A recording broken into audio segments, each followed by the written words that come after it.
You're listening to Systemic Error Podcast. The failure was designed. Secret Service agent on leave for leaking top Trump officials' travel schedule, based on an article by Alex Henderson. Power hates leaks more than abuse.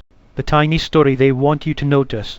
The Secret Service says it is investigating a suspected leak about Vice President JD Vance's travel plans after an agent was placed on administrative leave. The reporting also says agents assigned to Vance have complained internally about last-minute schedule changes, disrupted time off, and what some saw as an unusually demanding use of government resources around Vance, his wife, and their children. The administration, meanwhile, is widening its crackdown on unauthorized leaks. The rebel center of gravity. The leak is not the central offense here. The center of gravity is institutional power, the Vice President's office, the Secret Service detail built around him, and the Trump administration's appetite for disciplining information while insulating itself from scrutiny. If agents were frustrated by the demands of Vance's travel schedule, that points to a familiar pattern in Washington. Powerful officials treat public security infrastructure as if it exists to absorb their private inconvenience. The burden falls on the rank and file, but the authority belongs to the office at the top. That is the asymmetry. That is the story. Leak probe as cover story. A leak investigation is a convenient drama because it turns attention toward the messenger and away from the conduct that provoked the reporting. It invites the public to obsess over who spoke to the press instead of asking why the detail was strained in the first place. That is misdirection, not neutrality. The reporting says agents reportedly complained internally about inappropriate or even unprecedented demands for trips and assignments. If that account is accurate, then the leak exposed internal friction caused by Vance's office, not some random breach detached from the underlying abuse. The administration wants the scandal to be disclosing the problem, not creating it. The discipline is selective.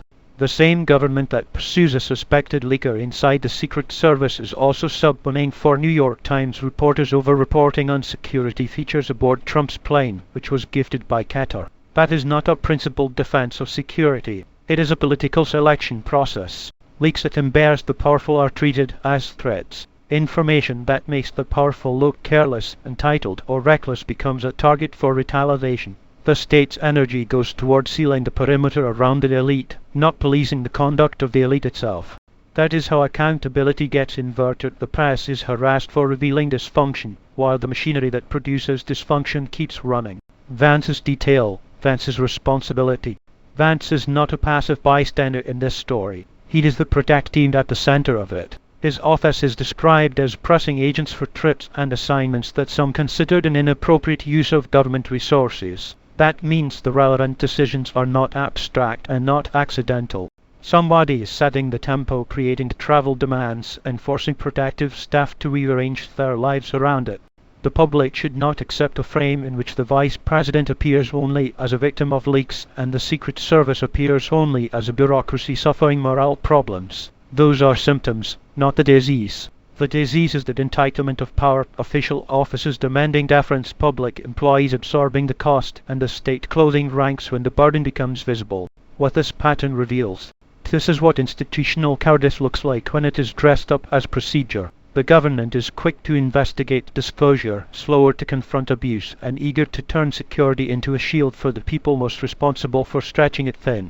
The larger pattern is not secrecy for its own sake. It is the extraction of obedience from the security apparatus while denying the public meaningful insight into how that apparatus is being used. When leaks matter more than the conduct that prompts them, the state has stopped serving transparency and started defending hierarchy. The system, not the source. The useful question is not who topped. It is who forced the conditions that made the leak politically necessary and who benefits from treating disclosure as the crime. Here the answer points upward, to the Vice President's office, to an administration obsessed with punishing exposure, and to a political order that protects power by criminalizing discomfort around it.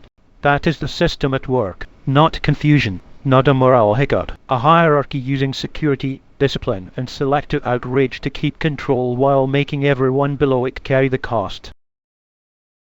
You've been listening to Systemic Error. Thanks to Alternet for today's article. With the automated voice of Arctic, thanks for listening.